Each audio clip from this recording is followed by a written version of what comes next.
सानोभन्दा नि ठुलै कुरो गर्न आइरहेको छु। त्यो ठुलो कुरो के छ भन्दाखेरि वास्तविकमा अहिले चारैतर्फ मिडिया ट्रायल लाएर चारैतर्फ लो बालेन शाहले यस्तो भनौँ उस्तो भनौँ गरेर प्रशंसा गर्नुभएको छ।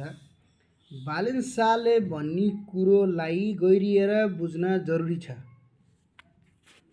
गहिरिएर बुझिएन भने त्यो काम छैन। किनकि तपाईँहरूले पढ्नुहुन्छ, लेखाइ गर्नुहुन्छ, पढेर मात्र नि हुन्न नि, त्यसलाई दिमागमा नोट गर्न सिक्नुपर्छ। नोट गर्नुको कारण के हो भन्दाखेरि हामीले अनेक कुरोलाई, अनेक भाषालाई पढ्दाखेरि त्यो भाषा कहाँ गएर कसरी टुङ्गिन्छ भन्ने चिज थाहा पाउनुपर्छ। त्यही चिज थाहा पाएर हो काठमाडौँको मेयर हुँदाखेरि ग्रेटर नेपालको नक्सा राखिदिए, आफ्नो कक्षामा राखिदिए। बट उनलाई थाहा थिएन नि त कि यताको यस्तो छ उताको यस्तो छ भन्ने उनलाई थाहा थिएन।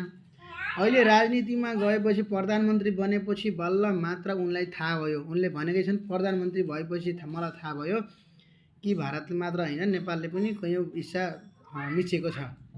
त्यही भएर यो दुवै देशको मान्छेहरू, दुवै देशको सहमति भएर बसेर टक टेबल गरेर इतिहासका पाना पल्टाएर ब्रिटिस भएन भनेर ब्रिटिस इङ्ल्यान्डलाई, इङ्ग्ल्यान्ड सरकारलाई बोलाएर जब ब्रिटिस इन्डियाले जब छोडेर जाँदै थियो त्यति बेला नेपालको नक्सा कहाँसम्म कोरिदिएको थियो भन्ने चिज इतिहासको पानामा ब्रिटिस सरकारसँग सुरक्षित छ।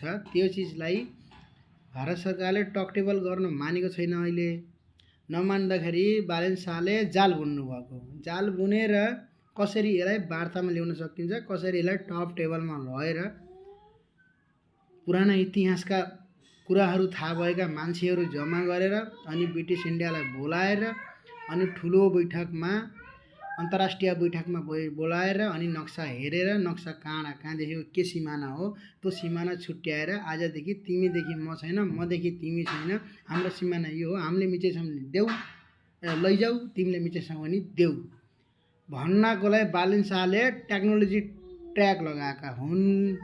यो नेपाल बेचेर खान्छु, नेपालको हिस्सा हाम्रो हिस्सा भारतले मिचे हाम्रो मिचेन भन्ने कुरो होइन। तपाईँहरूले अलिकति गहिरेर बुझ्नुपर्छ। अब पुराना 35 वर्ष नभएको काम 35 मिनटमा हुँदैन।